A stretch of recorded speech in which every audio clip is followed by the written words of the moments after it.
Nous voici réunis pour la 3e dégustation.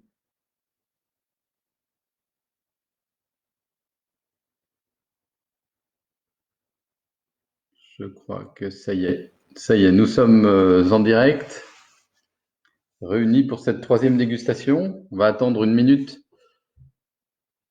qu'il y ait quelques personnes qui se connectent. Voilà, bonjour. Bonjour, bonjour. On va attendre encore une minute que quelques personnes se connectent. Voilà, bonjour à tous.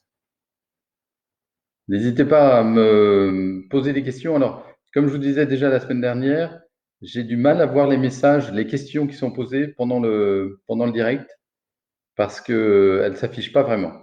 Ah, il y a Axel. Bonjour Axel. Voilà, mais donc si je ne réponds pas à vos questions, posez-les sur Facebook et je les lirai et je vous répondrai par écrit. Salut Patrick. Voilà, on va attendre encore un tout petit peu. Et on va parler donc ce soir des petits chablis.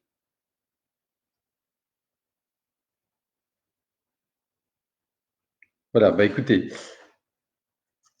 on va commencer donc par parler donc de ce qu'est un petit chablis.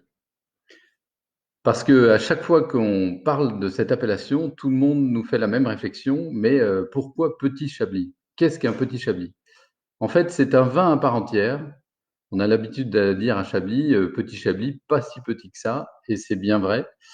La grande différence avec les chablis, c'est une question de terroir principalement. Voilà, les petits chablis sont plantés sur les plateaux de Chablis, donc en altitude, à environ 300 mètres d'altitude, des vignes donc plutôt plates ou de faible pente, sur un type de sous-sol qui s'appelle le titonien, qui est différent des vignes de Chablis et de Chablis premier cru, qui elles sont sur un type de sous-sol qu'on appelle le chimérigien. Voilà la grande différence. Le petit Chablis représente à peu près 1000 hectares de vignes aujourd'hui, un petit peu plus, donc c'est très conséquent.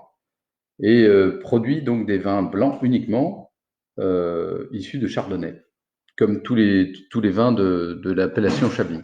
Donc à Chablis, je vous rappelle qu'il y a 4 niveaux d'appellation, donc ce petit Chablis, Chablis, Chablis premier cru et Chablis grand cru. Voilà, donc nous, on a eu la chance de pouvoir récupérer, enfin obtenir des vignes de petit Chablis en 2009. On a racheté en 2009 des vignes d'un producteur qui faisait des très très belles vignes, vraiment des vignes parfaites.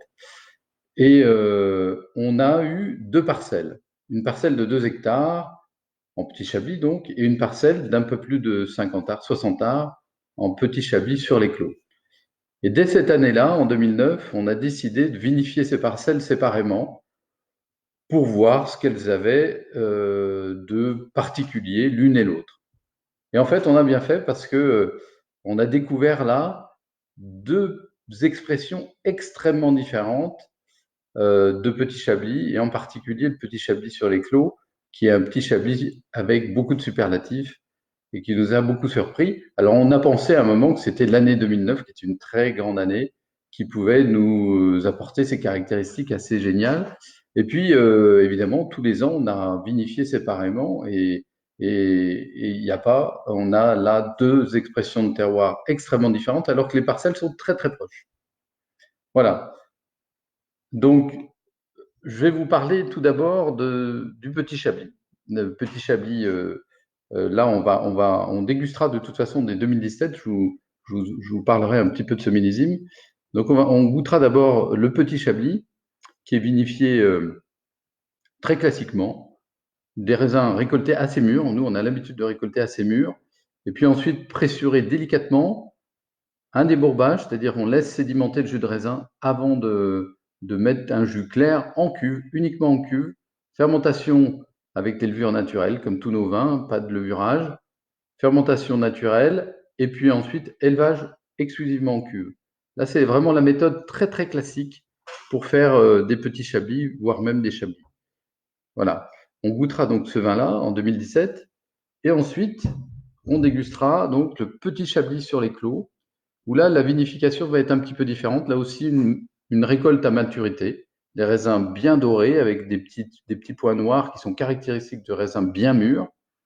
Et puis là, pour celui-ci, il y a la moitié du jus de raisin qui aura sédimenté, comme le précédent, qui fermentera en cuve, et l'autre moitié qui va fermenter dans des gros tonneaux de 400 litres. Et ensuite, après une période d'élevage de à peu près 10 mois, les deux vins seront réunis et continueront une période d'élevage de quelques mois avant d'être mis en bouteille. Voilà. Voilà pour ces deux différences. Alors, comme je vous disais, je vais vous parler quand même un petit peu du millésime 2017 parce que c'est quand même intéressant de revenir un peu sur ce millésime. 2017, ça a été une année déjà qui a commencé plutôt mal. Un hiver, bon, on va dire relativement classique, mais pluvieux quand même, bien pluvieux. Et puis ensuite, surtout au mois d'avril, 10 nuits de gel consécutives. Donc là, ça a été vraiment très, très, très, très dur. Rémi, notre chef de culture, a passé des nuits blanches à répétition. Et bon, voilà, il a sauvé une partie de la récolte grâce à des méthodes de lutte contre le gel avec des bougies et des ballots de paille. Et puis ensuite, la fleur s'est plutôt bien passée, même très bien passée. Et puis malheureusement, enfin malheureusement, non, après, l'été a été plutôt maussade en juillet moyen. Au mois d'août, on a eu un mois d'août sec. Et puis après, septembre était plutôt automnal. Mais les raisins à la récolte étaient juste parfaits, quoi. Une acidité bien préservée, des sucres qui étaient là, des raisins très jolis, mais malheureusement peu de raisins dus au gel. Voilà, donc on a récolté dans de très bonnes conditions. Et puis, sous le pressoir, là aussi, des rendements en jus, des grappes peu fournies en jus. Donc, c'est un millésime malheureusement un peu rare. Enfin, un peu rare. Il y a eu à peu près, on a fait un peu plus qu'une demi-récolte, quoi. C'est quand même pas beaucoup. Voilà, donc je vais commencer par la dégustation du Petit Chablis 2017.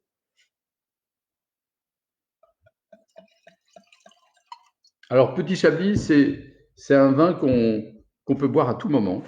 C'est vraiment le vin d'apéritif, d'entrée, de fruits de mer, de petits fromages frais, à boire entre amis. Vraiment, ne pas hésiter, quoi. Le vin à avoir régulièrement dans son frigo quand on a envie de se faire plaisir. Et là, on est bien dans ce style très chablisien, assez minéral, très ouvert, hein. Tout de suite, là, c'est très aromatique, très fruité.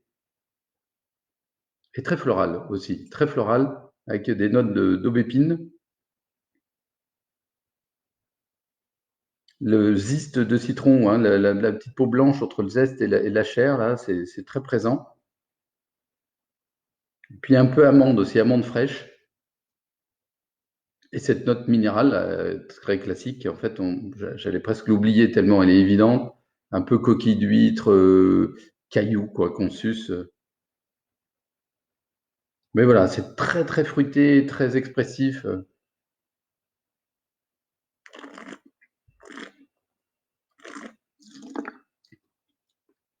La bouche est très agréable, bien équilibrée, bien fraîche, gourmande. C'est vraiment le vin à boire à tout moment et avec beaucoup de choses, hein. Ça peut se marier avec beaucoup de choses. Voilà, ensuite on va goûter sur le même millésime, donc le petit Chablis sur les Clos, donc cette parcelle qui est juste à côté de l'autre, je dirais peut-être à 100 mètres, c'est vraiment tout près. Alors là, comme je vous disais tout à l'heure, une vinification un peu différente, qui va sans doute marquer aussi un peu le vin. Belle robe. On a ce jaune avec des petits reflets verts. Souvent, enfin, c'est presque tout le temps dans les vins de Chablis, il y a un petit reflet vert qui est caractéristique des vins de Chablis. Alors voilà, là, c'est très différent. On a cet agrume, un peu comme on avait dans le précédent, mais plus là sur le zeste de pamplemousse. Mais surtout, on sent que c'est très très délicat, très fin, vraiment très subtil et en même temps complexe. Une petite note boisée qu'on ressent parce que l'élevage en gros tonneaux. Et puis on a de l'orange, de la menthe et de la verveine.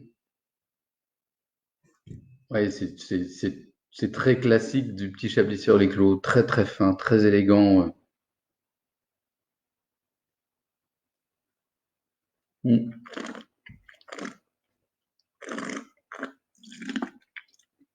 En bouche là, je dirais c'est waouh. C'est vraiment tendu, opulent, riche, et puis c'est très long en bouche. Ouais, c'est vraiment un très très grand vin. C'est une parcelle qui tous les ans donne des vins de ce type formidable, très très très long. On n'est pas du tout dans le petit Chablis classique, quoi. On est plutôt là au niveau de premier cru. C'est vraiment un terroir assez exceptionnel. Pour l'instant, on n'a pas fait de fausse pédologie pour aller voir pourquoi on a autant de différences dans les vins. Mais en tout cas, on ne peut que le constater, quoi.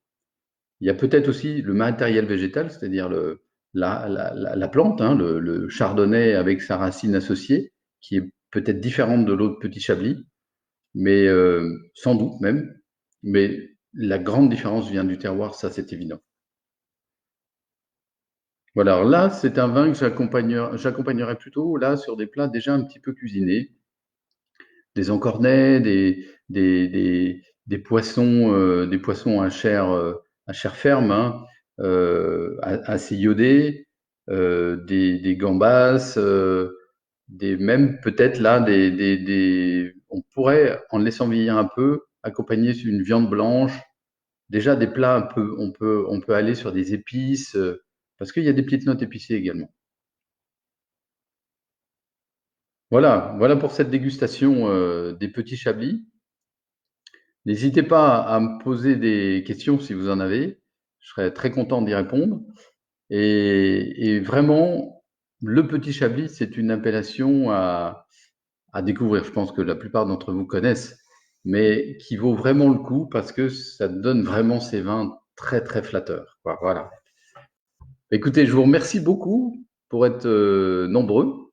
Et puis, bah, écoutez, je vous dis à la semaine prochaine. On va poster aussi aujourd'hui un, un petit descriptif d'un vin qu'on a mis en bag-in-box et la semaine dernière, un pinot noir qu'on a mis en bag-in-box de 5 litres.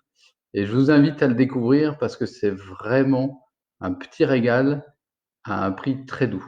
Voilà. Bah, écoutez, n'hésitez pas. On va aussi, oui, un petit mot pour la semaine prochaine.